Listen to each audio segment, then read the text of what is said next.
I'm really excited to unpack Peterson's exploration of these biblical stories and their relevance to understanding human psychology and values Right. and the eternal dance between order and chaos. It's a fascinating approach, isn't it? Peterson manages to bridge the ancient and the modern, taking these age-old narratives and revealing their surprising relevance to our lives today. Yeah, absolutely. And he doesn't waste any time getting to the heart of it right from the start. Yeah. He argues that our perceptions are shaped by a hierarchy of values even before we encounter the world. Yeah. He uses that intriguing example of the prophet Elijah needing sustenance Right. and finding from this unexpected source a seemingly insignificant widow. Right. It's almost like our values act as a lens, Yeah. focusing our attention on what we deem important. That's a great way to put it. It's not just about seeing, it's about prioritizing. And Peterson suggests that this hierarchy of values, with our ultimate aim at the top, acts as a filter shaping not only what we see, but also how we interpret and interact with the world. So in a way, it's like we're constantly creating our own reality based on what we value most. Precisely. And this connects to a fascinating idea Peterson brings up of the nature of consciousness. Okay. He draws a parallel between consciousness and the Spirit of God hovering over the formless void in Genesis. Okay. Just like the Spirit of God confronts the potential of creation, Yeah. we too face a kind of void each day. So waking up each morning is like facing this vast realm of possibility. Exactly. Think about it. Each day presents us with countless choices, countless paths we could take. Yeah. And the way we choose to create order and meaning in our day, the actions we prioritize, Right. reveal a lot about our deepest values. We're not just passively observing the world, we're actively shaping it with every decision we make. Yeah. It makes you wonder if those daily choices are actually tiny acts of creation. That's a beautiful way to think about it. And it leads us to another key concept that Peterson explores: symbolism. Okay. He argues that symbols aren't merely substitutions. Uh-huh. They are powerful tools for bringing a whole constellation of ideas and images to the forefront of our consciousness. Right. It's almost like tapping into a collective unconscious, a shared reservoir of meaning that transcends time and culture. It's fascinating. He uses some pretty vivid examples from the Bible. These symbols resonate so deeply across cultures and time periods. It's like they're tapping into something primal within us. Yes, they're archetypal, speaking to something fundamental about the human experience. Right. They're not just abstract concepts. They're embodied in these stories and these characters and these potent images that stick with us. It's like Peterson is saying, pay attention to the symbols that resonate with you. They're trying to tell you something about yourself, about your values. It makes me think about the symbols that resonate most deeply with me and what they might be revealing about my own subconscious values and worldview. I think that's a worthwhile exercise for anyone. What about you? What symbols or archetypes feel particularly potent for you? That's a good question. I've always been drawn to the image of the labyrinth, the winding path that leads to the center. It speaks to me of the journey inward, the process of self-discovery, and the challenges and complexities we encounter along the way. That's beautiful. And it's interesting how you connected that to the idea of self-discovery. It makes me think about Peterson's exploration of the problem of evil. He dives into the Cain and Abel story, Yeah. but he doesn't see it as a simple tale of jealousy. Instead, he interprets it as a representation of this eternal struggle between what he calls upward and downward aims. I remember that Cain's descent into murderous resentment and his rejection of repentance really struck me. Peterson seems to be saying that this isn't just an individual struggle, it has implications for entire societies. Exactly. He argues that Cain's story is a cautionary tale about what can happen when we allow those darker impulses within us to take control. Right? He even suggests that this dynamic plays out on a global scale in the rise and fall of civilizations. It's a sobering thought.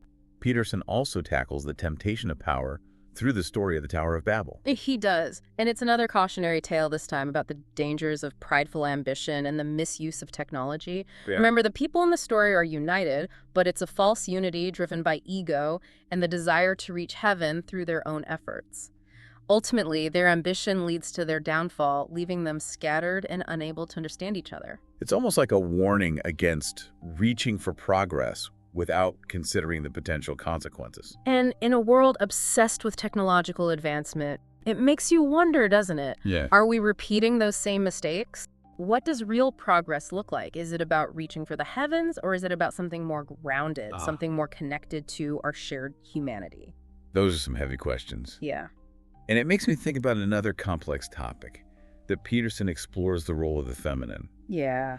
His take on this archetype is pretty controversial, isn't it? It is. He seems to associate it with both order and chaos, with the potential for both nurturing and destruction. It is definitely one of the most debated aspects of his work. He delves into this duality through the story of Eve, Right. highlighting her susceptibility to the serpent's temptation and linking it to the feminine's potential for both creation and destruction. He even draws a connection to the degenerate city of Babylon and the mother of harlots in Revelation. Yeah, I remember that. It's a pretty provocative interpretation. He's definitely pushing us to think critically about gender roles and the interplay of these archetypes throughout history. Absolutely. And I think it's important to engage with these ideas even if we don't fully agree with them. What are your thoughts on this interpretation? Honestly, I'm still processing it. It's a lot to unpack. Sure. I appreciate that Peterson challenges us to confront uncomfortable ideas and to engage in nuanced discussions about gender and its role in our understanding of the divine. I think that's a valuable takeaway. It's easy to shy away from challenging topics. But Peterson encourages us to lean into the discomfort, to wrestle with these ideas, and to come to our own conclusions. Well said. And speaking of wrestling, Peterson really emphasizes the importance of sacrifice throughout the book, doesn't he? Yeah. It's almost like he's saying that it's essential for personal growth and the creation of meaning. He certainly does. Right. And he uses powerful stories from the Bible to illustrate this point. Right. Remember Abraham's near sacrifice of Isaac or the Israelites' journey through the desert? Right. These aren't just stories about giving things up. They're about confronting internal resistance and prioritizing higher values over immediate desires. You're right. It's not about blind obedience. It's about aligning yourself with a higher order, even when it's difficult. Yeah. It's about recognizing that sometimes we have to let go of something we value in order to create something even more meaningful. Exactly. And I think that's a powerful message for all of us, regardless of our religious beliefs. What sacrifices have you made in your own life? What have you learned from those experiences? Perfect example of what Peterson is talking about. It's about recognizing when something is holding you back, even if it feels safe and familiar, and having the courage to let go and step into the unknown. And that seems to tie directly into Peterson's concept of faith. It does. Which he defines as much more than just belief in a deity. Right. He uses the story of Noah as a powerful example of this, right? He does. Remember, Noah trusted his intuition and acted even in the face of uncertainty and ridicule. Yeah. He built the ark, even though everyone thought he was crazy. That takes a tremendous amount of faith, and it speaks to a broader understanding of what faith can mean. It's about trusting your inner voice even when it goes against the grain. Yeah. And having the courage to act on your convictions, even when you don't have all the answers. Right. It's about taking a leap of faith, so to speak. Beautifully put. It's about aligning yourself with what you believe is right, even when it's difficult, even when you're facing opposition. And I think that's a powerful message for anyone, regardless of their spiritual beliefs. What does faith mean to you in your own life? That's a deep question. It's about believing that there's a greater purpose at play, even if I can't always see it. Yeah. It's about having the courage to keep moving forward, even when I'm afraid. That's a beautiful definition. And it ties into something else Peterson talks about, the covenant between God and humanity. He sees it as a call to adventure, a call to personal growth, and a call to pursue a meaningful life. Right. It's like we're all on a journey, like those biblical figures, Abraham, Jacob, Moses, toward our own promised land. And that journey is rarely easy, is it? Not at all. It's full of challenges, setbacks, temptations. Right. But those are the things that shape us, that force us to grow, ultimately lead us to our fullest potential. So it's about embracing the journey, even with all its twists and turns. Exactly. And about remembering that we're not alone on this journey. Okay. We have each other. We have the wisdom of those who came before us. And perhaps we have something greater guiding us, even if we can't fully grasp it. That's a comforting thought. But I'm curious about how Peterson connects it to the more practical aspects of living a meaningful life. That's a great question. And Peterson actually delves into that quite a bit. He argues that sacrifice isn't just about giving things up. It's about the quality of what you offer. So it's not just about the act itself, but the intention and the spirit behind it. Exactly. He uses the story of Cain and Abel, again, to illustrate this. Remember, Abel's offerings are made with care and sincerity, Right. while Cain's are careless and ultimately rejected. Yeah. Peterson suggests it's like the difference between going through the motions and truly putting your heart into something. It makes me think about how often we might be going through the motions in our own lives. Are we really present in our work, our relationships, our creative endeavors, or are we just phoning it in? That's a powerful question to consider. And Peterson argues that this principle extends to every aspect of our lives. Okay. He even draws a parallel to the idea of consecrating the firstborn to God in the Old Testament. Okay. It's not just about a ritual. It's about approaching everything with a sense of reverence and dedication, a recognition that even our everyday actions can be imbued with a deeper meaning. So how do we apply this in a practical sense? Right. What does it mean to consecrate our efforts in the modern world? It seems like it's more than just working hard or being disciplined. Peterson suggests that it starts with clarifying our values. Okay. What do we truly believe in? What are we willing to fight for? What gives our lives purpose and meaning? Once we have a clear understanding of our highest aims, Right. we can begin to align our actions with those aims, making conscious choices, even in the smallest moments that reflect our deepest values. That makes sense. But it also sounds incredibly challenging. Yeah. Life is full of distractions and competing priorities. Yeah. How do we stay focused on those higher aims when we're constantly bombarded with demands on our time and attention? It is a constant struggle. Right. And Peterson doesn't shy away from that. He uses the story of Abraham's journey to Canaan as an example. Remember, Abraham leaves everything behind to follow God's call. Uh-huh.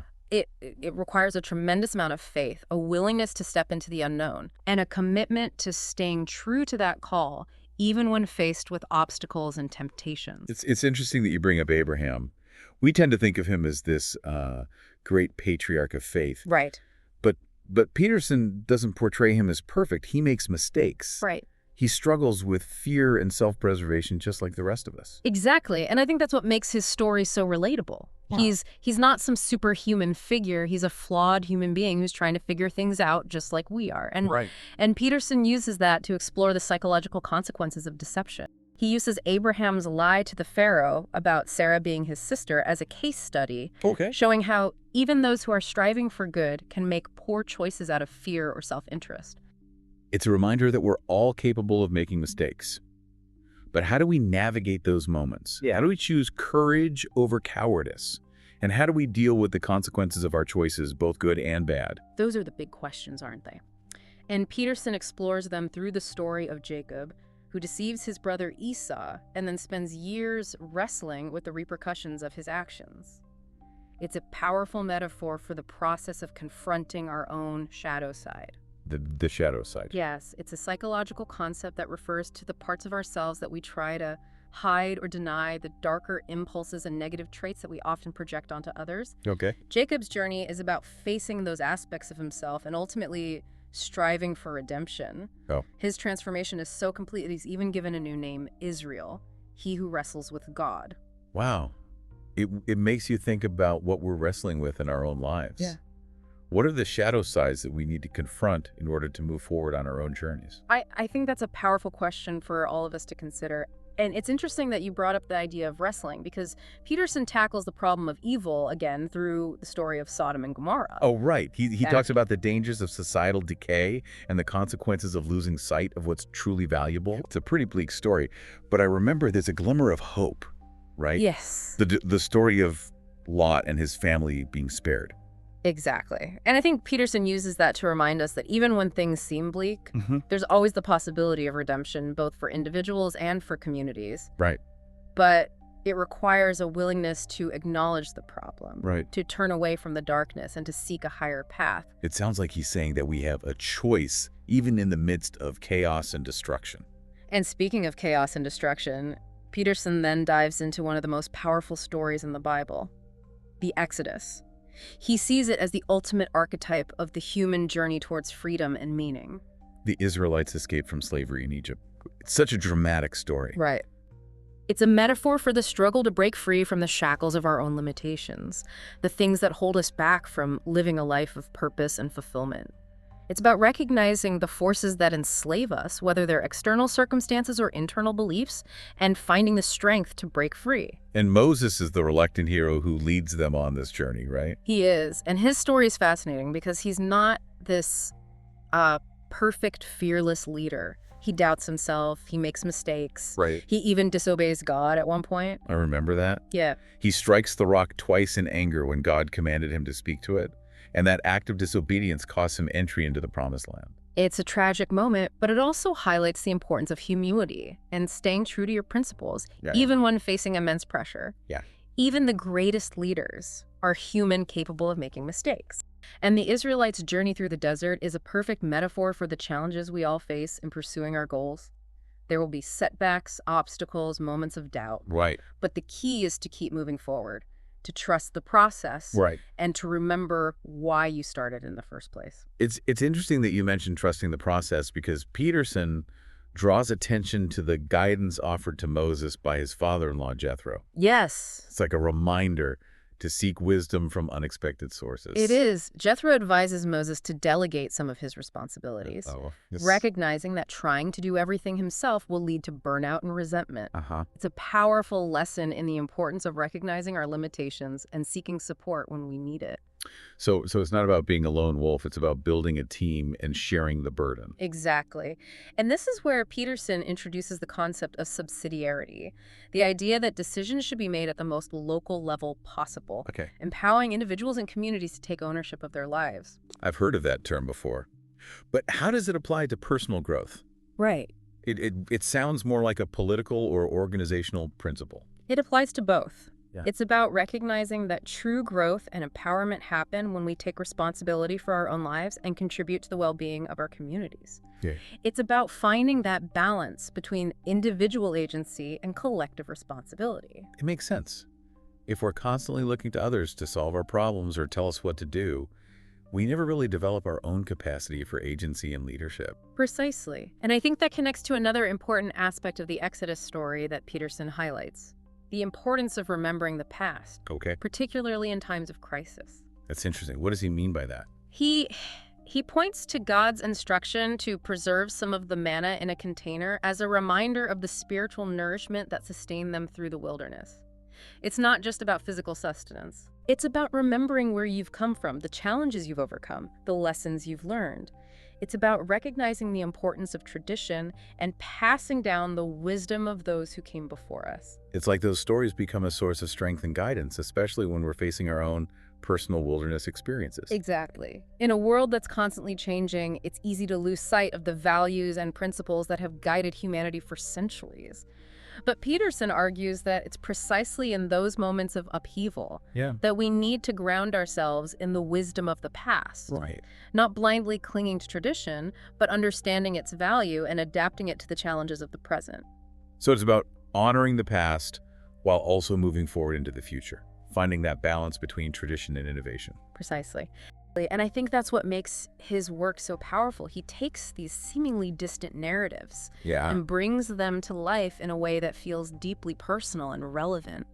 And he doesn't shy away from the difficult questions. No. The complexities of human nature, the messy realities of trying to live a meaningful life. He doesn't. He embraces the struggle, the paradox, the ambiguity, and through his exploration of these biblical stories, he offers us a unique and insightful perspective on the nature of the divine, the complexities of the human experience, and the eternal struggle between order and chaos. He reminds us that these ancient narratives aren't just religious texts, but powerful psychological and spiritual maps that can guide us towards a more meaningful and fulfilling life. But it's up to us to engage with these stories, to wrestle with their meaning, and to discover how they speak to our own individual journeys.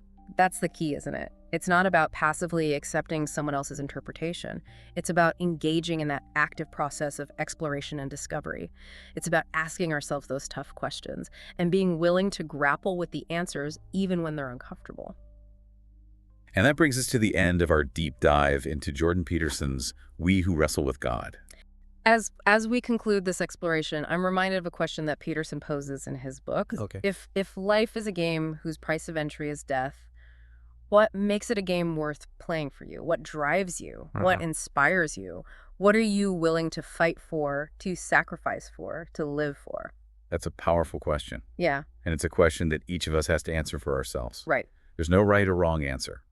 It's about discovering what gives our lives, meaning what makes the journey worthwhile, Right. even in the face of suffering and loss. We hope this deep dive has inspired you to explore these ideas further and to discover your own answers to these profound questions. Until next time, keep exploring, keep questioning, and keep wrestling with the big questions that shape our lives.